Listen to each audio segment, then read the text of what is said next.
Good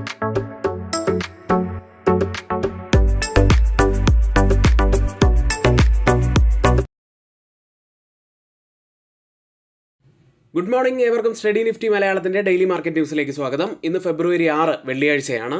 Indian വിപണിയെ സംബന്ധിച്ച് ഒരു നിർണായകമായിട്ടുള്ള ഒരു ദിവസം തന്നെയാണ്. കാരണം RBIയുടെ മോണിറ്ററി പോളിസി കമ്മിറ്റി മീറ്റിംഗിന്റെ ഡിസിഷൻ ഇന്നാണ് പുറത്തു വരുന്നത്. RBI നിരക്കുകളിൽ മാറ്റം വരുത്തുമോ എന്നത് തന്നെയാണ് ഇന്നത്തെ ഏറ്റവും വലിയ ചോദ്യം. ഏതായാലും 100 മുതൽ 120 പോയിന്റ്സിന്റെ ഒക്കെ ഒരു ഗ്യാപ് ഡൗൺ ഓപ്പണിങ്ങിന് സാധ്യതയുള്ള ഒരു ദിവസം കൂടിയാണ് ഇന്ന്. ആർട്ടിഫിഷ്യൽ ഇന്റലിജൻസ് മേഖലയിലെ ഹെവി സ്പെൻഡിംഗ് കാരണം ഇന്നലെയും നാസ്ഡാക്ക് ഏകദേശം 1.5% ഇടിയുകയുണ്ടായി. ഇതോടെ തുടർച്ചയായിട്ടുള്ള മൂന്നാമത്തെ ദിവസവും നാസ്ഡാക്ക് ഇടിഞ്ഞു. ഏകദേശം 4% ഇടിഞ്ഞത്. ഇനി ഗ്ലോബൽ മാർക്കറ്റുകളിൽ കാര്യങ്ങൾ അത്ര സേഫായിട്ടല്ല പോകുന്നത്. എല്ലാ പ്രധാനപ്പെട്ട മാർക്കറ്റുകളും ഇടിവിൽ തന്നെയാണ്. പ്രത്യേകിച്ച് ഇന്ന് വലിയ ഇടിവുണ്ടാക്കിയിരിക്കുന്നത് ബിറ്റ്കോയിനാണ്. 12% ഇടിവിലാണ് ഇപ്പോൾ ട്രേഡ് ചെയ്യുന്നത്. സിൽവർ ഏകദേശം 9% ഇടിവിലും ഗോൾഡ് 2.5% ഇടിവിലും ട്രേഡ് ചെയ്തുകൊണ്ടിരിക്കുന്നു. ഏതായാലും നമ്മുടെ മാർക്കറ്റിനെ സംബന്ധിച്ച് ഇന്ന് RBI രക്ഷകനാകുമോ എന്നത് തന്നെയാണ് നമ്മൾ ഉറ്റുനോക്കുന്നത്. പ്രധാനപ്പെട്ട ഈ വാർത്ത തന്നെയാണ് നമ്മൾ ഇന്ന് ഫോക്കസിൽ വെച്ചിരിക്കുന്നത്. വീഡിയോ അവസാനം വരെയും കാണാൻ ശ്രമിക്കുക. ഇനി നമ്മുടെ വീഡിയോയ്ക്ക് ആരെങ്കിലും ലൈക്ക് ചെയ്യാൻ മറന്നു പോയിട്ടുണ്ടെങ്കിൽ വീഡിയോ ഒന്ന് ലൈക്ക് ചെയ്യുക. ചാനൽ സബ്സ്ക്രൈബ് ചെയ്യാത്തവർ ഇപ്പോൾ തന്നെ ചാനൽ ഒന്ന് സബ്സ്ക്രൈബ് ചെയ്യുക. ഇന്നത്തെ ഏറ്റവും പ്രധാനപ്പെട്ട വാർത്ത RBIയുടെ മോണിറ്ററി പോളിസി കമ്മിറ്റി മീറ്റിംഗ് ഇന്നാണ്. ഇന്ന് നമ്മൾ ആദ്യം സംസാരിക്കാൻ പോകുന്നത് RBIയുടെ മോണിറ്ററി പോളിസി കമ്മിറ്റി മീറ്റിംഗിൽ വരാൻ സാധ്യതയുള്ള ചില തീരുമാനങ്ങളും അതിനോട് മാർക്കറ്റിൻ്റെ ഒരു റിയാക്ഷനും എത്തരത്തിലായിരിക്കും എന്നത് തന്നെയാണ്. RBIയുടെ മോണിറ്ററി പോളിസി കമ്മിറ്റി മീറ്റിംഗ് ഫെബ്രുവരി 4 ആരംഭിച്ചത്. ഈ യോഗത്തിൻ്റെ ഫലം RBI ഗവർണർ സഞ്ജയ് മൽഹോത്ര പ്രഖ്യാപിക്കും. നമ്മളടക്കമുള്ള ഓരോ ഇൻവെസ്റ്റേഴ്സിൻ്റെയും ഇന്നത്തെ ചോദ്യം എന്ന് പറയുന്നത് പലിശ നിരക്കുകളിൽ ഇനി മാറ്റമുണ്ടാകുമോ എന്നത് തന്നെയാണ്. ആദ്യം നമുക്ക് ഇപ്പോഴത്തെ റിപ്പോ നിരക്കിലേക്ക് വരാം. ഇപ്പോഴത്തെ റിപ്പോ റേറ്റ് 5.25%. കഴിഞ്ഞ ഒരു വർഷത്തിനിടെ RBI ഏകദേശം 125 ബേസിസ് പോയിന്റ്സിൻ്റെ പലിശ നിരക്കുകൾ കുറച്ചിരിക്കുന്നു. ഇത് സാമ്പത്തിക വളർച്ചയ്ക്ക് കൂടുതൽ പിന്തുണ നൽകുന്നതായിരുന്നു. എന്നാൽ ഇപ്പോൾ പല സാമ്പത്തിക വിദഗ്ധരും പറയുന്നത് ഈ റേറ്റ് കട്ട് സൈക്കിൾ അവസാന ഘട്ടത്തിൽ എത്തിയിരിക്കുന്നു എന്നത് തന്നെയാണ്. വിവിധ സർവേകളും സാമ്പത്തിക വിദഗ്ധരും സൂചിപ്പിക്കുന്നത് ഇൻഫ്ലേഷൻ RBIയുടെ 4% എന്ന ടാർഗറ്റിന് താഴെയായിട്ടാണുള്ളത്.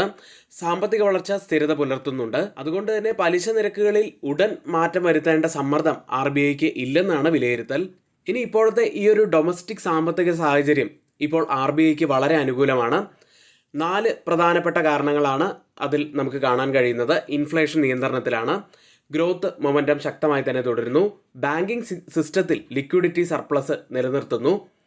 ഇൻഫ്ലേഷൻ ഫിസ്ക്കൽ കൺസോൾട്ടേഷൻ നന്നായി തന്നെ തുടരുന്നു. അതായത് ചെലവ് നിയന്ത്രിച്ച് കടം കുറയ്ക്കാനുള്ള പദ്ധതികൾ സർക്കാർ തുടർന്നുകൊണ്ടിരിക്കുന്നു.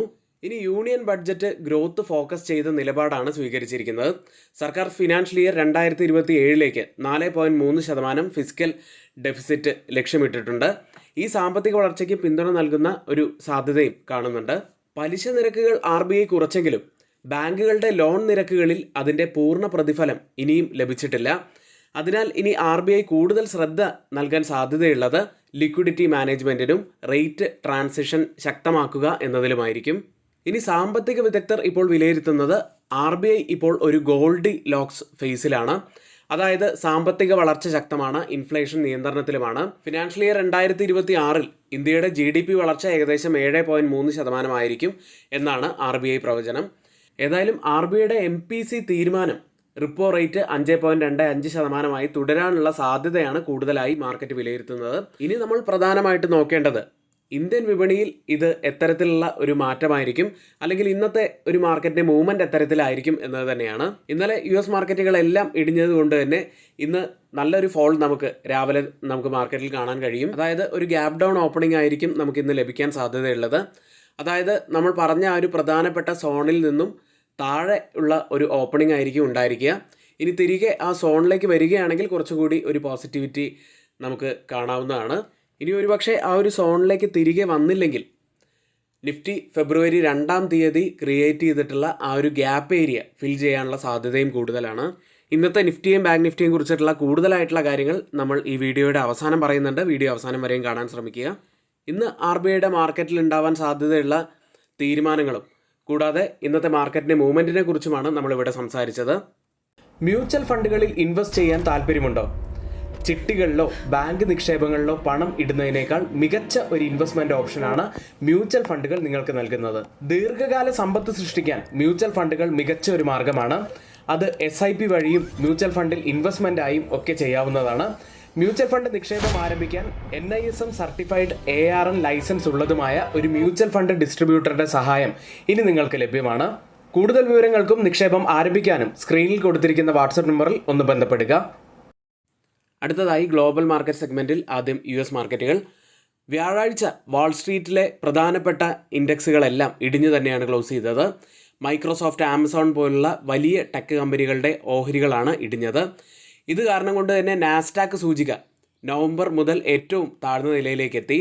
ഇന്നലത്തെ ഇടിവിൻ്റെ പ്രധാനപ്പെട്ട കാരണമായി മാറിയത് ഗൂഗിളിൻ്റെ പാരൻ്റ് കമ്പനിയായിട്ടുള്ള ആൽഫബറ്റ് AI മേഖലയിൽ കൂടുതൽ നിക്ഷേപം നടത്താൻ ഒരുങ്ങുന്നു എന്ന വാർത്ത തന്നെയാണ്. 2026 ഏകദേശം $185 ബില്യൺ വരെ നിക്ഷേപിക്കാൻ പദ്ധതിയിടുന്നുണ്ടെന്ന് ആൽഫബറ്റ് അറിയിച്ചു. ഇതോടെ ആൽഫബറ്റ് 0.5% ഇടിവുമുണ്ടാക്കി. നാസ്ഡാക്കിൻ്റെ കാര്യത്തിലേക്ക് വന്നാൽ കഴിഞ്ഞ 3 ദിവസം കൊണ്ട് മാത്രം ഇടിഞ്ഞത് ഏകദേശം 4.5%. ഇനി നമ്മൾ പറയാൻ പോകുന്ന 2 കാരണങ്ങളാണ് ഇപ്പോൾ AI മേഖലയെ സംബന്ധിച്ച് അങ്ങേയറ്റം നിക്ഷേപകർ ആശങ്കാകുലരായിരിക്കുന്നത്. കഴിഞ്ഞ ചില മാസങ്ങളായി നിക്ഷേപകർ AI മേഖലയിൽ നടത്തുന്ന വലിയ ചിലവിനെക്കുറിച്ച് ആശങ്കപ്പെട്ടുകൊണ്ടിരിക്കുന്നു. AIക്കായി കമ്പനികൾ വലിയ തോതിൽ ചിലവഴിക്കുന്നുണ്ടെങ്കിലും അത് വരുമാനവും ലാഭവും ശരിക്കും കൂട്ടുന്നുണ്ടോ എന്ന് നിക്ഷേപകർക്ക് ആശങ്കയുണ്ട്.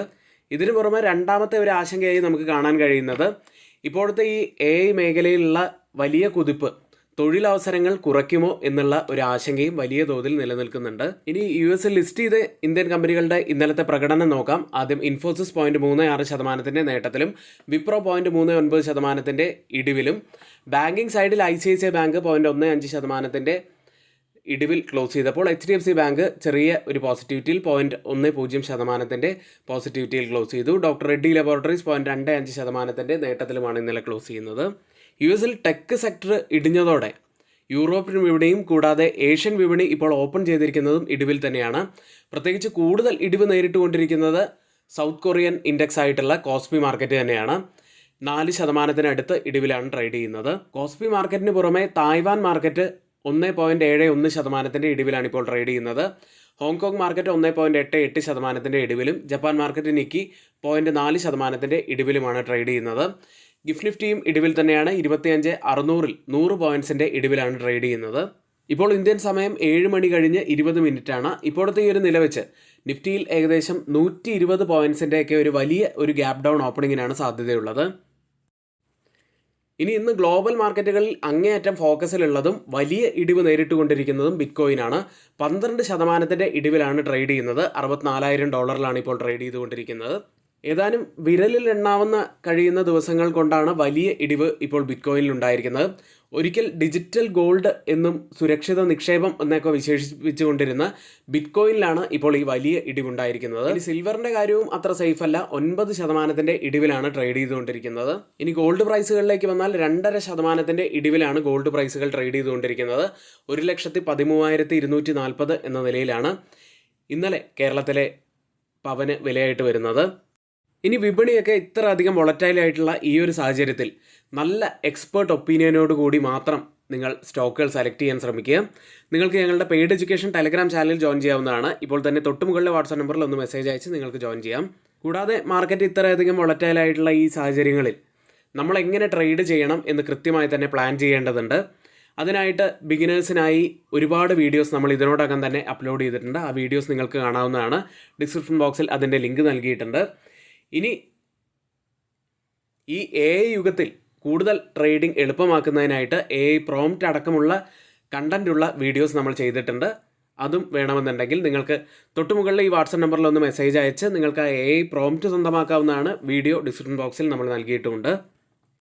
ഇന്ന് റിസൾട്ട് വരുന്ന പ്രധാനപ്പെട്ട കമ്പനികൾ Tata steel, Shree cement, Siemens, Bosch, BEML, capillary technologies, CESC, Crompton Greaves, gateway distriparks, Indian renewable energy development agency, JK tyre, Kalyan jewellers, Krishna institute of medical science, lemon tree hotels, Medi assist, MRF, shipping corporation of India, Baazar style retail, Sula vineyards, sun TV network, Whirlpool India തുടങ്ങിയവയാണ്. അടുത്തതായി പുറത്തു വന്ന പ്രധാനപ്പെട്ട കമ്പനികളുടെ റിസൾട്ടുകളിലേക്ക്. Bharati Airtel പ്രോഫിറ്റിൽ 55% ഇടിവ് രേഖപ്പെടുത്തിയിരിക്കുന്നു. 66,030.5 കോടി രൂപയിലാണ് profit ഉള്ളത്. റവന്യൂവിൽ 15.2% വർധനമാണ് രേഖപ്പെടുത്തിയത്. 53,981.6 കോടി രൂപയിലാണ് റവന്യൂ ഉള്ളത്. എബിറ്റയിൽ 7.2% വർധനവും കമ്പനി രേഖപ്പെടുത്തി. ബ്ലൂംബർഗ് എസ്റ്റിമേറ്റിനേക്കാളും കുറഞ്ഞ ഒരു പ്രോഫിറ്റ് തന്നെയാണ് ഇത്തവണ റിപ്പോർട്ട് ചെയ്തത്. അടുത്തത് ടാറ്റ മോട്ടോഴ്സ് പാസഞ്ചർ വെഹിക്കിൾസ് എന്ന കമ്പനിയാണ്. ലോസായി റിപ്പോർട്ട് ചെയ്തിരിക്കുന്നത് 233 കോടി രൂപയാണ്. കഴിഞ്ഞ വർഷം ഇതേ കാലയളവിൽ 1471 കോടി രൂപ ലാഭത്തിലായിരുന്നു കമ്പനി ഉണ്ടായിരുന്നത്. റവന്യൂവിൽ 25.8% വർധനവും ഇയർ ഓൺ ഇയറിൽ കമ്പനി റിപ്പോർട്ട് ചെയ്തു. അടുത്തത് ഹീറോ മോട്ടോകോർപ്പ് എന്ന കമ്പനിയാണ്. പ്രോഫിറ്റിൽ 12.1% വർധനമാണ് രേഖപ്പെടുത്തിയത്. 1348.6 കോടി രൂപയിലാണ് പ്രോഫിറ്റ് ഉള്ളത്. റവന്യൂവിൽ 20.7% വർധനവ് വന്നിരിക്കുന്നു. 12,328.4 കോടി രൂപയിലാണ് റവന്യൂ ഉള്ളത്. ഇനി ഇന്ന് F&O സെഗ്മെന്റിൽ ബാനായ സ്റ്റോക്ക് സമ്മൻ ക്യാപിറ്റൽ മാത്രമാണ്. അടുത്തതായി FID ആക്ടിവിറ്റിയിലേക്കാണ്. FIS ഇന്നലെ 2151 കോടി രൂപയ്ക്കാണ് സെല്ല് ചെയ്ത്. DIS ആവട്ടെ 1130 കോടി രൂപയ്ക്ക് ബൈ ചെയ്തു. ഇന്ന് നമ്മൾ നിഫ്റ്റിയിലും ബാങ്ക് നിഫ്റ്റിയിലും ശ്രദ്ധിക്കേണ്ട പ്രധാനപ്പെട്ട കുറച്ച് കാര്യങ്ങളിലേക്കാണ്. 25,643-ൽ 133 പോയിന്റ്സ് ഇടിഞ്ഞാണ് നിഫ്റ്റി ഇന്നലെ ക്ലോസ് ചെയ്യുന്നത്. ഇനി ഇന്നലത്തെ ക്യാൻഡിൽ നോക്കിക്കഴിഞ്ഞാൽ ഒരു റെഡ് ക്യാൻഡിലാണ് ഫോം ആയിരിക്കുന്നത്. നമ്മൾ പറഞ്ഞ പ്രധാനപ്പെട്ട സപ്പോർട്ട് സോണിനുള്ളിൽ തന്നെയാണ് ക്ലോസിംഗ് വെച്ചിരിക്കുന്നത്. ഇന്നലത്തെ ക്യാൻഡിൽ എന്ന് പറയുന്നത് ഒരു ഇൻസൈഡർ ബാർ ക്യാൻഡിലാണ്. ഇതിൻ്റെ ഒരുപക്ഷെ ഹൈയോ അല്ലെങ്കിൽ ലോയോ ബ്രേക്ക് ചെയ്യുകയാണെങ്കിൽ ഒരു ബുള്ളിഷ് മൂവ്മെൻറ്റ് അല്ലെങ്കിൽ ഒരു ബിയറിഷ് മൂവ്മെൻറ്റിനുള്ള സാധ്യതകൾ വളരെ കൂടുതലാണ്. ഇന്നലെയും ഒരു പോസിറ്റീവ് ഘടകമായി കാണാൻ കഴിയുന്നത് എല്ലാ കീ മൂവിങ് ആവറേജുകൾക്കും മുകളിലായി തന്നെയാണ് ഇന്നലെ നിഫ്റ്റി ക്ലോസിംഗ് വെച്ചിരിക്കുന്നത്. ഇനി നിഫ്റ്റി ഒരു പക്ഷേ ഈ ഒരു ലോ ബ്രേക്ക് ചെയ്യുകയാണെങ്കിൽ ഫെബ്രുവരി 2-ാം തീയതി ക്രിയേറ്റ് ചെയ്തിട്ടുള്ള ആ ഒരു ഗ്യാപ്പ് ഫിൽ ചെയ്യാനുള്ള സാധ്യതകൾ കൂടുതലാണ്. ഇനി ഒരു പക്ഷേ അപ്സൈഡിൽ ഈ ഹൈ ആണ് ബ്രേക്ക് ചെയ്യുന്നതെങ്കിൽ ഈ ഒരു റെസിസ്റ്റൻസ് ഏരിയ വരെ പോകാനുള്ള സാധ്യതകൾ കൂടുതലാണ്. ഇനി വീക്ക്ലി ഓപ്പൺ ഇൻട്രസ്റ്റ് ഡാറ്റ പ്രകാരം റെസിസ്റ്റൻസ് ആവാൻ സാധ്യതയുള്ളത് 25,700-ഉം സപ്പോർട്ട് ആവാൻ സാധ്യതയുള്ളത് 25,600-ഉമാണ്. ബാങ്ക് നിഫ്റ്റിയിലേക്ക് 60,064-ൽ 174 പോയിന്റ്സ് അഥവാ 0.29% ഇടിഞ്ഞാണ് ബാങ്ക് നിഫ്റ്റി ഇന്നലെ ക്ലോസ് ചെയ്യുന്നത്. ബാങ്ക് നിഫ്റ്റിയെ സംബന്ധിച്ച് ഇന്നലെയും ഈ ഒരു സപ്പോർട്ട് ട്രെൻഡ് ലൈനിന് താഴെയായിട്ട് ക്ലോസിംഗ് വെച്ചിട്ടില്ല. അതിന് മുകളിൽ തന്നെയാണ് ക്ലോസിംഗ് വെച്ചിട്ടുള്ളത്. അതും പോസിറ്റീവായിട്ടുള്ള ഒരു കാര്യം തന്നെയാണ്. കൂടാതെ ബാങ്ക് നിഫ്റ്റി പ്രധാനപ്പെട്ട എല്ലാ കീ മൂവിങ് ആവറേജുകൾക്കും മുകളിലായിട്ട് തന്നെയാണ് ട്രേഡ് ചെയ്യുന്നതും. ഇതെല്ലാം പോസിറ്റീവായിട്ടുള്ള കാര്യങ്ങളാണ്. ബാങ്ക് നിഫ്റ്റിയെ സംബന്ധിച്ച് റെസിസ്റ്റൻസ് ആവാൻ സാധ്യതയുള്ളത് അപ്സൈഡിലെ ഈ റെസിസ്റ്റൻസ് ഏരിയ തന്നെയാണ്. അത് കഴിഞ്ഞാൽ ഫെബ്രുവരി 2-ാം തീയതി ക്രിയേറ്റ് ചെയ്തിട്ടുള്ള ആ ഒരു ഓൾ ടൈം ഹൈ ലെവലും പ്രധാനപ്പെട്ടതാവാൻ സാധ്യതയുണ്ട്. ഡൗൺ സൈഡിൽ നമ്മൾ ശ്രദ്ധിക്കേണ്ടത് പറഞ്ഞതുപോലെ തന്നെ ഡൗൺ സൈഡിൽ ഈ ഒരു സപ്പോർട്ട് ട്രെൻഡ് ലൈൻ ബ്രേക്ക് ചെയ്യുന്നുണ്ടോ എന്ന് തന്നെയാണ്. ബാങ്ക് നിഫ്റ്റിയെ സംബന്ധിച്ച് റെസിസ്റ്റൻസ് ആവാൻ സാധ്യതയുള്ളത് 60,100-ഉം സപ്പോർട്ട് ആവാൻ സാധ്യതയുള്ളത് 60,000-ഉമാണ്. ഇനി ആർക്കെങ്കിലും പുതിയൊരു ഡിമാറ്റ് അക്കൗണ്ട് ഓപ്പൺ ചെയ്യണമെന്നുണ്ടെങ്കിൽ ലിങ്ക് നമ്മൾ ഇവിടെ ഡിസ്ക്രിപ്ഷൻ ബോക്സിലാണ് നൽകിയിരിക്കുന്നത്. ഇന്നിവിടെ നമ്മൾ പറഞ്ഞ എല്ലാ കാര്യങ്ങളും ഏറ്റവും ഓതറൈസ്ഡ് ആയിട്ടുള്ള സൈറ്റുകളായ Moneycontrol, Mint, Reuters, CNBC, financial express തുടങ്ങിയ മാധ്യമങ്ങളിലാണ് നമ്മൾ എടുത്തിരിക്കുന്നത്. മറ്റുള്ളവയെല്ലാം നമ്മുടെ വ്യൂസ് മാത്രമാണ്. ഒരിക്കലും ആ റെക്കമെൻഡേഷൻ അല്ല, നിങ്ങളുടെ എഡ്യൂക്കേഷണൽ പർപ്പസിന് വേണ്ടി മാത്രമാണ് ഷെയർ ചെയ്യുന്നത്. എങ്കിൽ ഇന്നത്തെ ഈ വീഡിയോ ഇവിടെ പൂർത്തിയാവുന്നു. ഏവർക്കും നന്ദി.